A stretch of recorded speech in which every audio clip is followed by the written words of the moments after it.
Good afternoon. Welcome to the tea table. I'm sitting outside today, as you see, and we are going to have a garden tea party. Yes, and I'm just fine out here with just a little shawl, a cotton shawl, and my shawl says Karl Lagerfeld Paris. And we're going to have a little French theme. This is black and white checked with little daisies. And I love black and white, and I love touches of yellow, which I have put on. And we are going to have a garden tea party. Our sun, beautiful yellow sun, has arrived here, and it's saying, spring is here. And I'm so happy, because we've had a very cold, rainy spring. But now when the sun comes, oh my, the trees and the flowers are so gorgeous, and we all appreciate so much. Yes. Well, I'm amazed that I can sit out here and feel comfortable with just this. I've been wearing coats. Well, if you haven't gotten your tea yet, please pause, get your tea, and I'll be waiting for you. Well, yes, we have a yellow lemon theme along with our flower theme. And this is a special napkin I have on the tea table today. And holding it is a yellow napkin ring, a lemon. Oh, the sun just shone on it so bright. Hi. Welcome, sun. We love you. Well, and I have it sitting right here by the tea tray. And I have a special cup today that matches the pot. This is called Schumann. Oh my, the sun is out. Schumann, Dresden, German, flowers. The name is Flowers. And I looked it up, and this is very old, but it's still being made for 100 years, and there's a variety of patterns, but they all basically have the same color theme. And mine is old, very old, and I'm going to show you the lovely tea. Oh my goodness, the sun. I love you. I love you, sun. Is going to shine right on this pot for you. And there's the pot. And then the sugar. The Europeans like their sugar, so they have big sugar bowls. And the creamer. And I had put these little fun, little tiny vases with a few carnations on this tray this week. And I thought, I'll just leave them on for the tea top. You know, we can have every color in a garden tea party, yes. So here we go, and I'm going to put it, it's on, I'll just show you. It's sitting on a trivet. This is a tea trivet, silver. I use this a lot. That is actually made in Italy. It's wonderful, very solid. You want to make sure your trivet is secure, because it's going to hold your heavy pot of tea. Well, I'm going to take my cup, and oh, there's the sun again. We have timed this amazing. I'm going to move those flowers there, and we're going to pour out. Oh, beautiful tea in the sun. Oh wow, this is special. Oh, you know, in Washington State where I live, the weather is changing constantly, and to have the sun come right during the tea talk is special. And a little splash of milk, not too much for me. And I have another little trivet. This is one of my favorites. It's so sweet. It's made out of porcelain. It's got a little duck on it and flowers. I think they're pansies. I love pansies. For our climate, pansies and geraniums and hydrangeums and roses are wonderful. They do very well with all this rain. Okay, let's have our tea. Oh my goodness, that's so delicious. Oh, in the sun. I love you, sun. Our house is surrounded by a lot of big trees. You can see behind me the size of the trunk. It goes way up. I don't know how many feet. I'll have to ask my husband or my son, but it goes way up, and we have an eagle's nest up there. Oh, that's so nice. You know, when I was very young, I used to live in Edmonds. I worked for an attorney as a receptionist, and this was in my college days, between my colleges, and I lived in Edmonds by the sea in a little apartment that overlooked the beautiful sound, and we would see the ferries come, and then we would see the trains come by, and then we could actually walk to the beach, and the beach was actually sandy. Now my beach here is rocky. You can hardly walk on it. It's very rocky and high bank, but the beach up there was sandy. I used to go down and I used to have an orange, and I would peel the orange in the sun. I don't know if you've ever done that.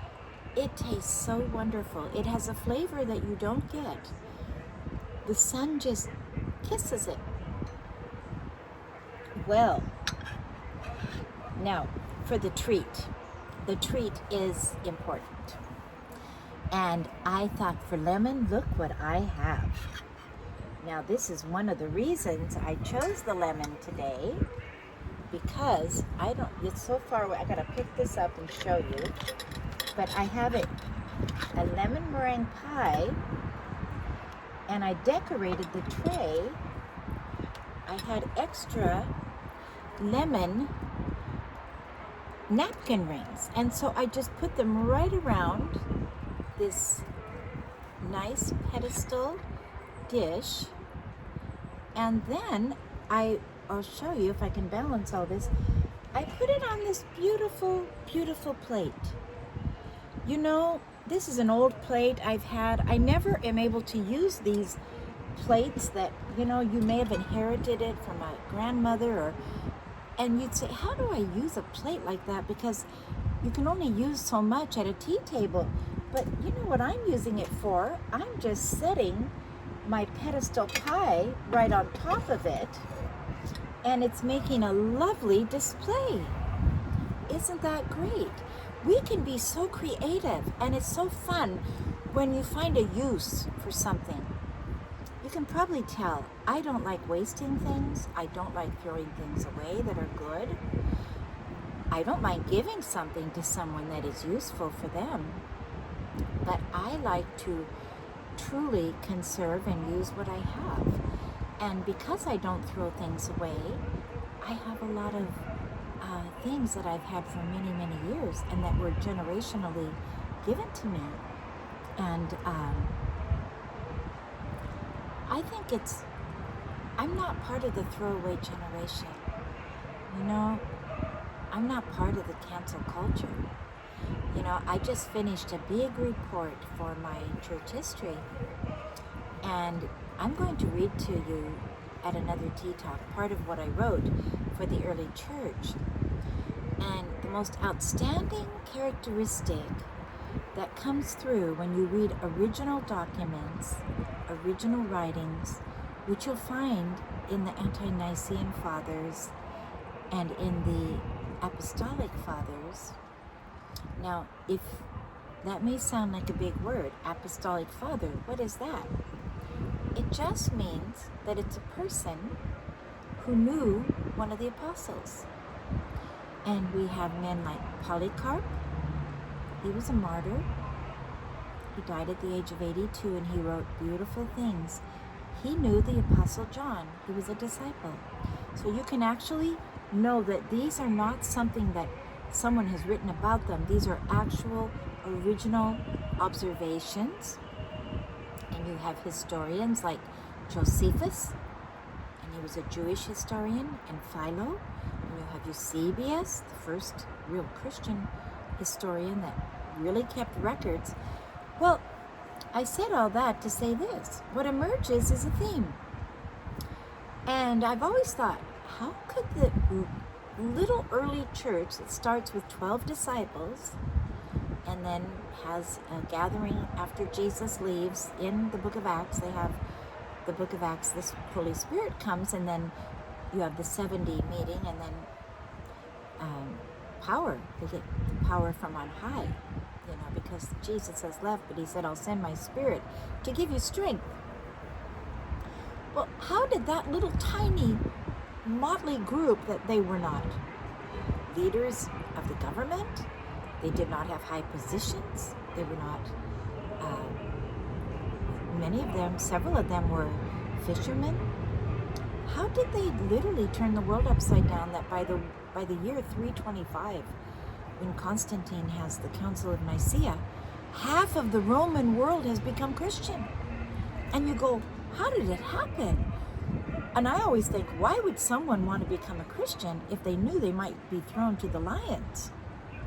Because the main reason they persecuted the Christians and they threw them to the lions was because they wouldn't bow their knee to the Roman gods or to Caesar. And so, but when you read the original writings, you realize over and again it comes out, it wasn't the sermons they preached or the words they spoke. It was the lives they led. Lives of genuine love for one another and for others.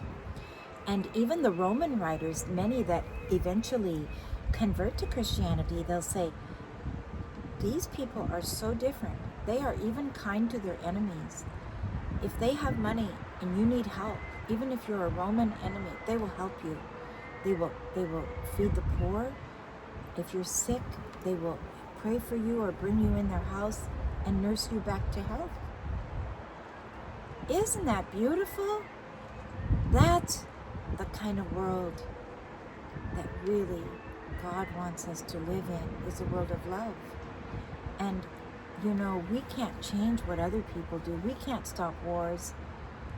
But we all live in little worlds, right? We live in little families, little friends. I don't know how many people of influence but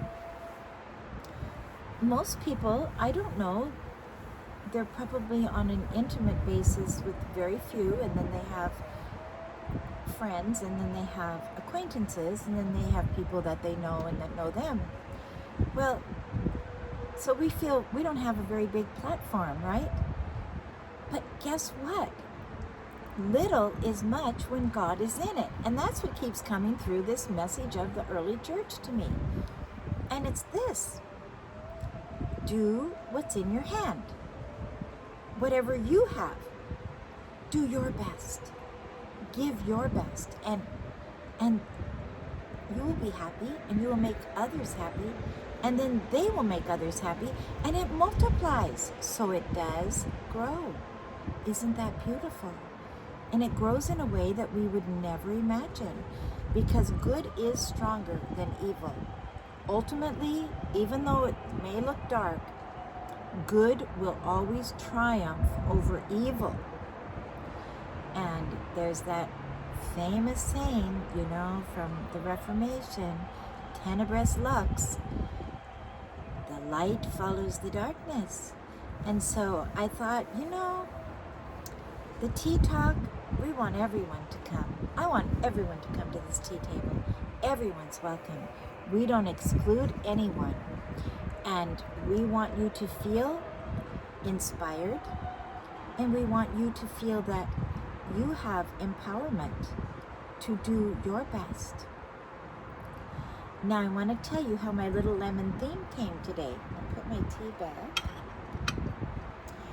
Dear friend, for my birthday, a kindred heart friend gave me this lemon tablecloth, and it's hard. It's a little circular round, but you can't see it, but I'm going to hold it up so you can see the pattern. Isn't it beautiful?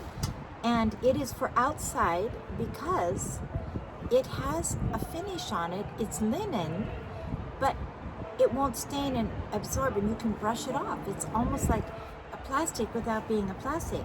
And so it's all the lemon theme. And it has these lemon flowers. And I love the fact that the lemon has this lovely white flower.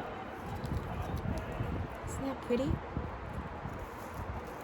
And then I have here on my table, now you might not be able to see, but I have a big bouquet of lemon flowers.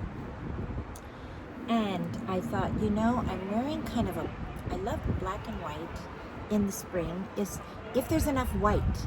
And I got the white, and I have one little daisy up there. It's got the yellow. And then for some special people that I know always want to see a special little purse, here it is. Close it. It's a little black and white. And I carry it like this over my shoulder. And it's wonderful.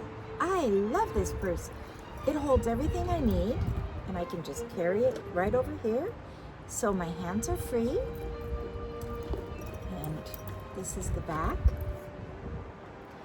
And then it's got a little, actually it has my husband's and my initials. It has SM, Susan and Michael.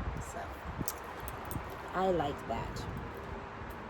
Well, I started thinking, you know, when I think of real spring and like the sun now, I always think of poetry.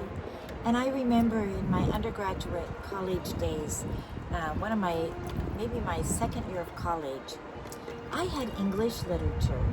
I went to Northwest University, and Mr. Dorwart was our English professor.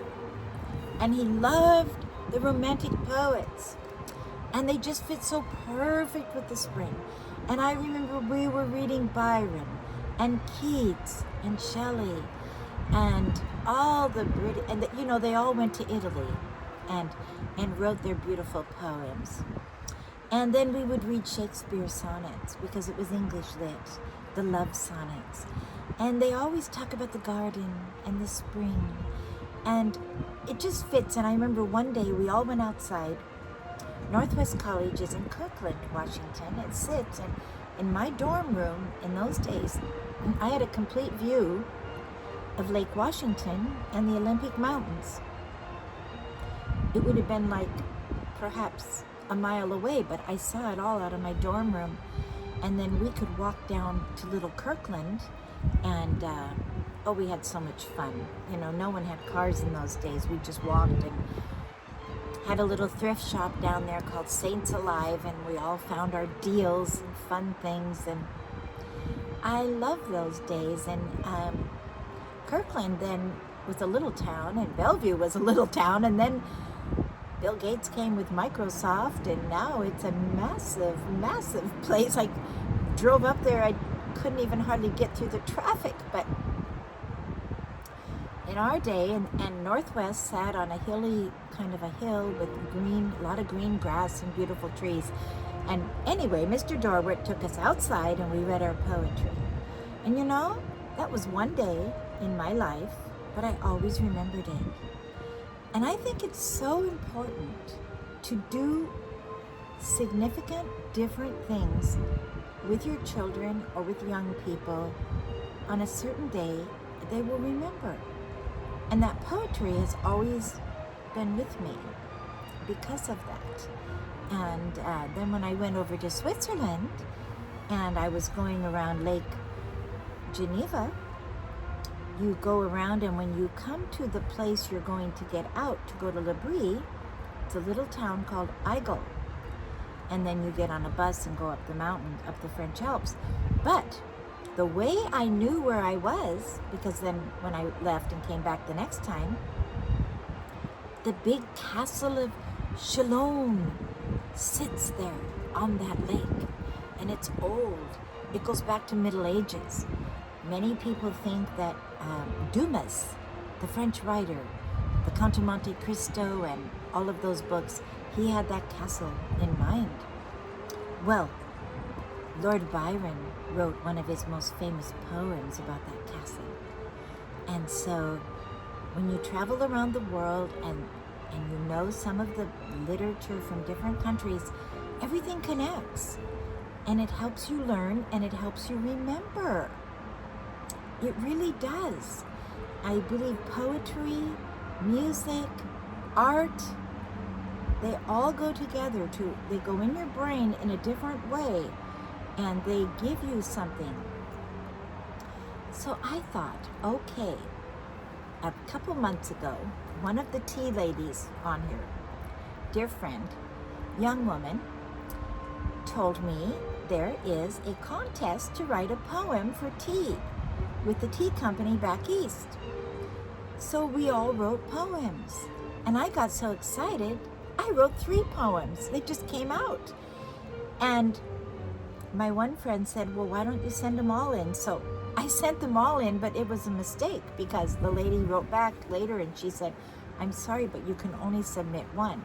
So I don't think mine were considered. But my friend who told us about it, she won the contest and got a whole box of wonderful tea things. Amazing. And maybe I'll have her come on and show you some of her treasures. But I thought maybe I'll read you one of my poems today that I wrote for tea. And I thought maybe you would like them, like this. So this is called A Pot of Tea, okay? I could just put my shawl around me a little closer. Oh, it's perfect for today. I didn't even think about where I'm sitting. Sitting by the breezy sea, sipping English breakfast tea. Seagulls flying across the sky, waves are splashing, crashing by. I take my book, my pen in hand. I want to walk upon the sand, but in my chair I sit and ponder, musing mists across mind wander. Dreams of Scottish scones and jam, a chat, a cup, a tartan tam. On Isle of Skye the boats go by. You take my hand, our tea arrives. At evening when the shadows come, we sit by fire, the kettles hum. The kettle hums, and through the candlelight I see a pot of tea for you and me. By Susan Elizabeth Shoemaker. It's called A Pot of Tea. If you want a copy, I can email it to you, or you can back up the tape and write it down. I encourage you to write a poem. It was so fun.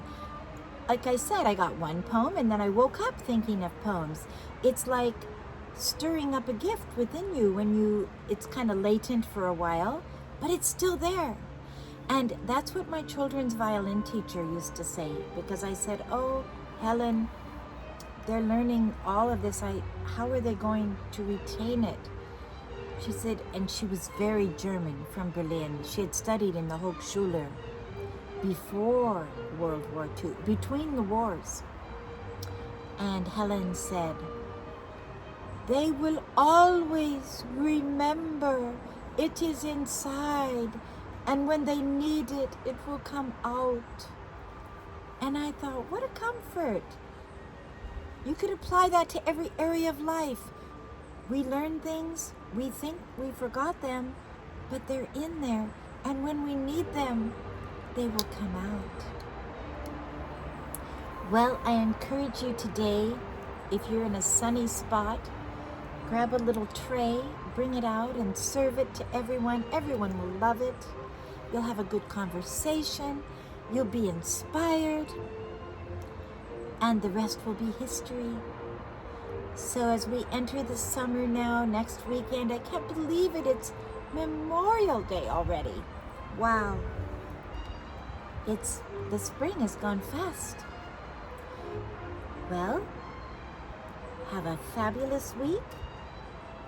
And remember, look at one another with eyes of kindness, compassion, and goodness.